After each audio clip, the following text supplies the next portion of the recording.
Pensacola is well known for its beautiful white sand beaches on the Gulf of Mexico, which may be a factor in attracting to our shores many world-renowned performing artists. Studio A is a showcase for some of the performers who visit our community, and I'm Marcia Cohen, its host.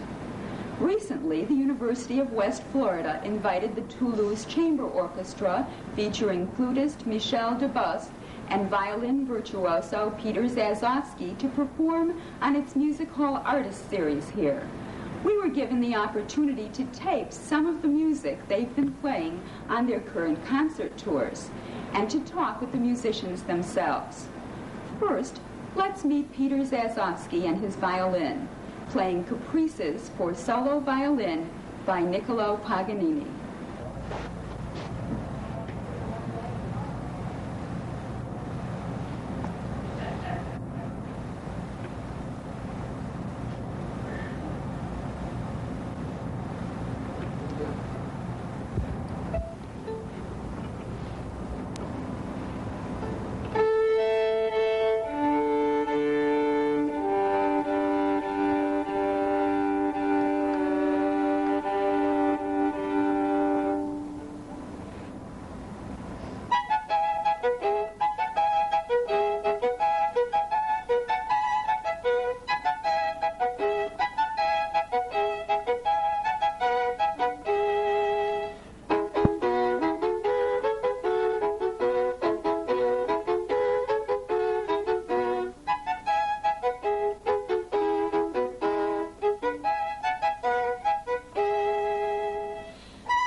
That was breathtaking. What was that piece of music? It was the Paganini Caprice number 9. It's in E major, and it's known for its imitation of the flute and horn instruments. In the early parts, in the piano passages, it imitates the flute, and the louder sections in the lower two strings imitate the horn. Have you been playing that work on your recent concert tour? Several occasions, yes. How many concerts have you played approximately this year? I play an average of 50 concerts a year. It seems to work out that way, whether I plan it or not. It just things end up hitting 50, and it's a good number. I like that much because it keeps me going. It gives me a chance to play some beautiful music, and it's a good number because it's not too many. I think if you get up toward 100 or 70 or 80 concerts, it gets to be a drag after a while. It averages out to roughly one concert a week. I thought about that, but somehow I don't think of it that way. For instance, on this tour, since I've come to the United States from Canada, it was a concert every 2 days, the 2nd, the 4th, the 6th, the 8th, and now the 11th of April. And that's really very grinding and difficult, but I enjoy meeting wonderful people on the road, seeing some beautiful sights, and playing beautiful music. When you're not on tour, where do you live? Well, I'm a little bit homeless. I'm a gypsy. I gave up the idea of having an apartment for the time being because there was no sense. I was never there. So I got my belongings stashed in various places, including a suburb of Boston where my sister has a home, and in Coral Gables where my parents live.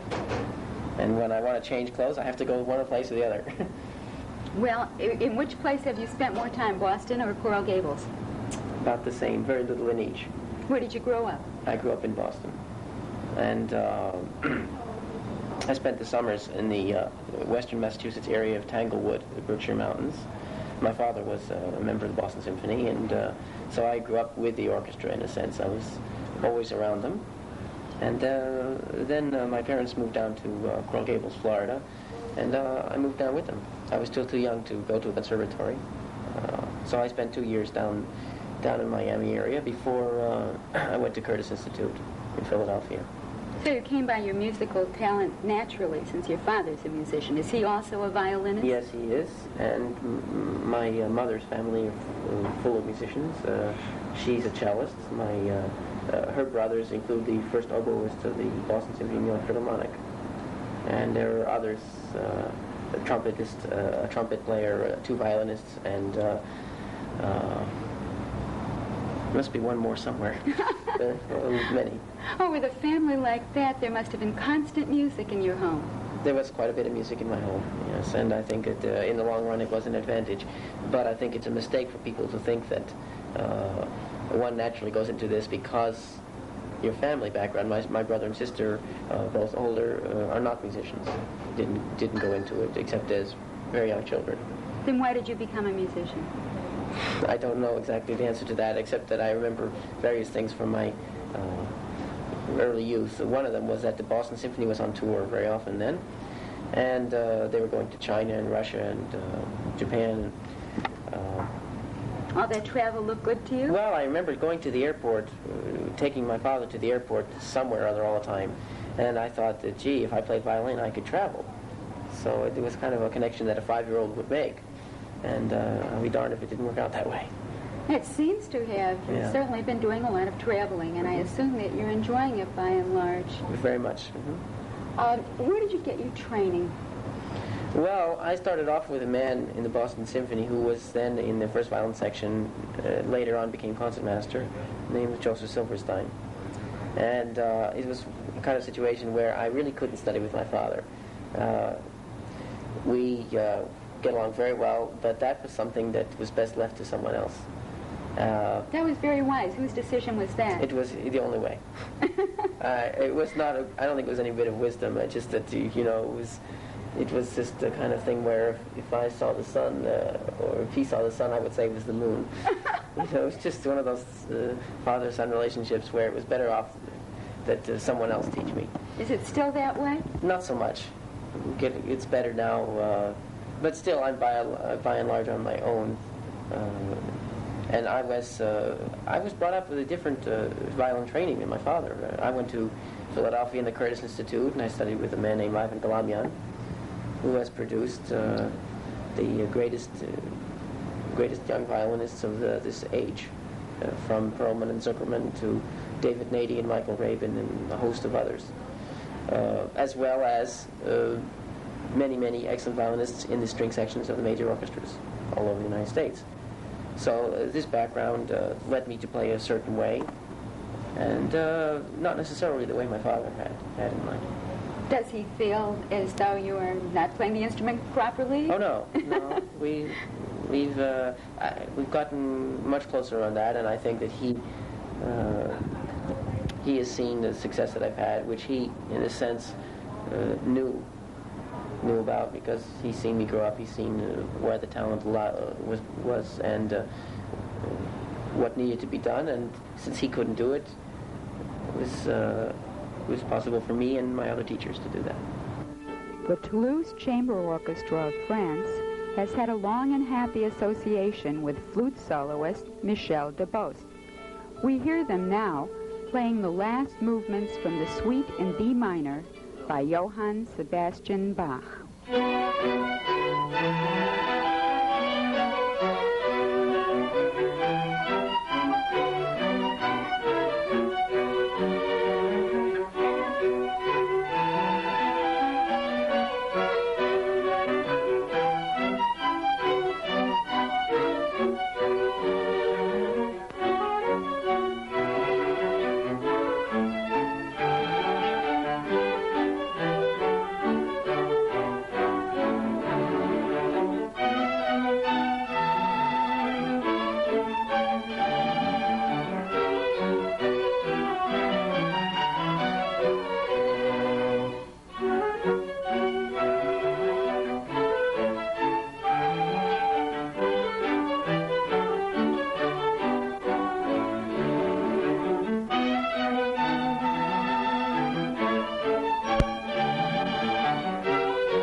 Chance to visit with three of the French musicians, flutist Michel Debost, concertmaster Georges Armand, and bassist Jean-Yves Benichou.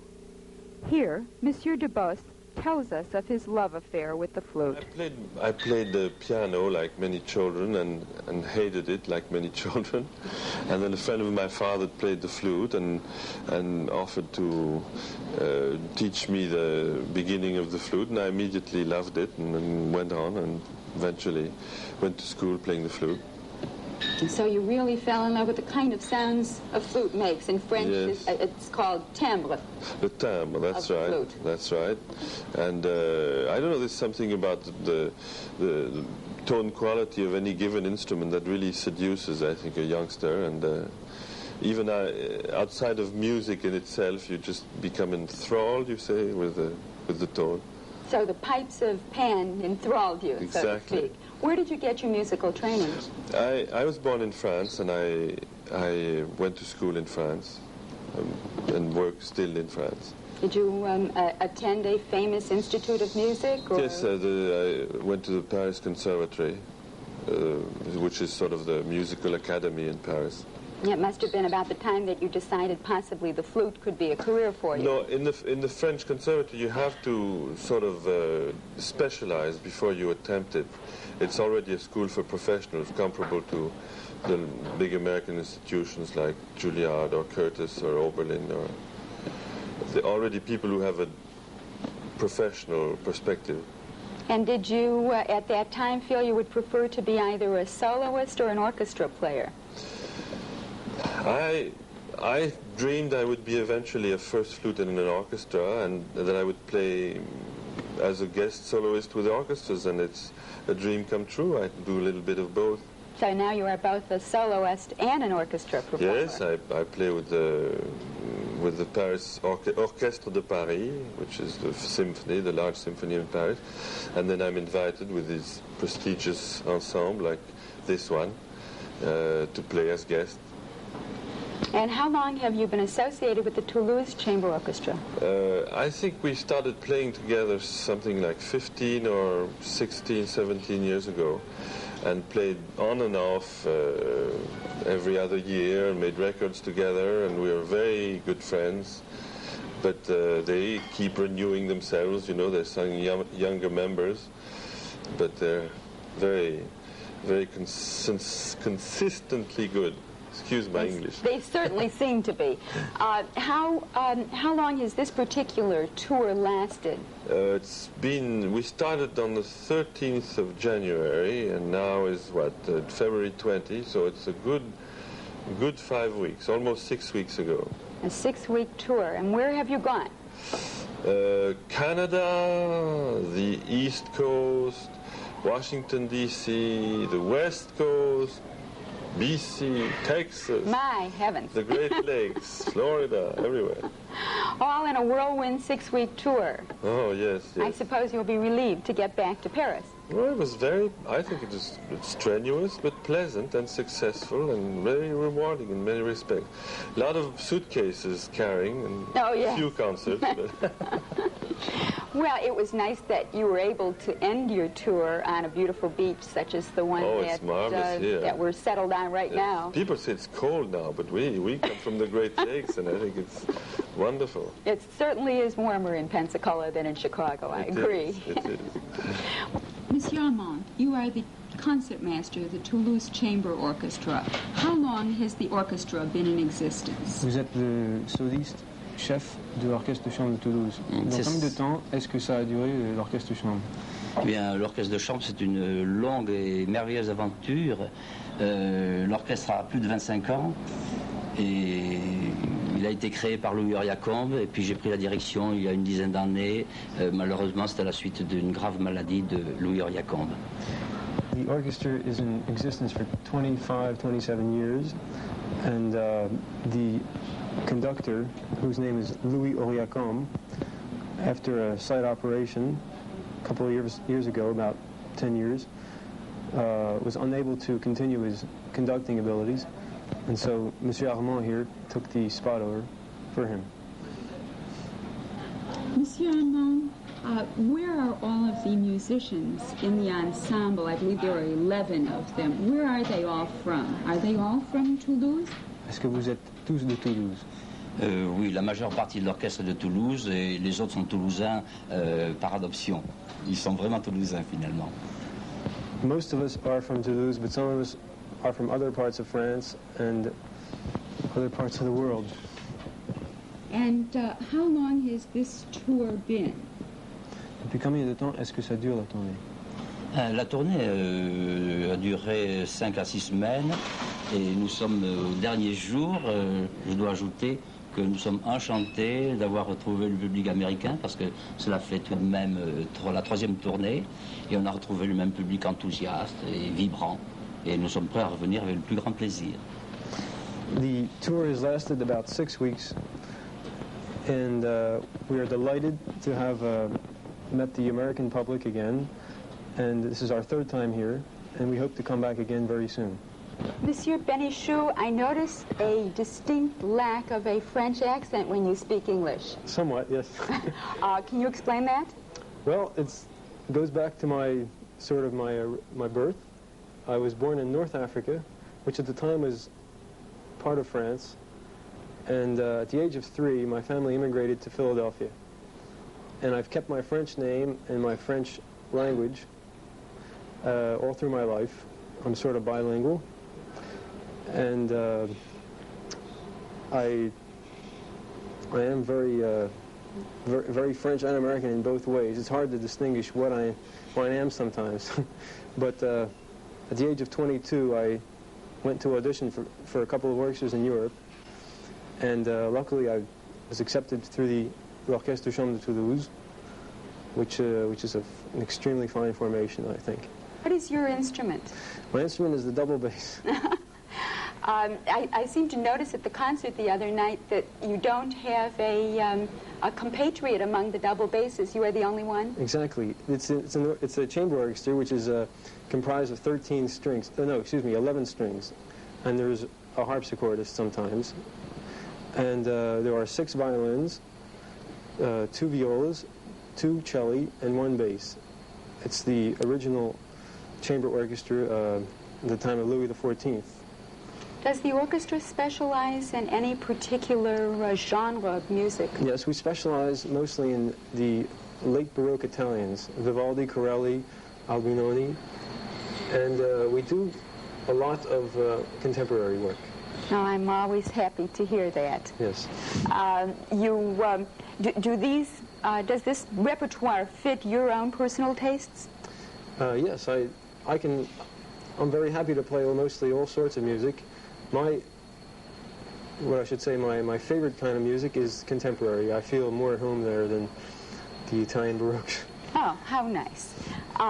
Is this your first tour with the chamber ensemble? Yes, this is my first tour in America.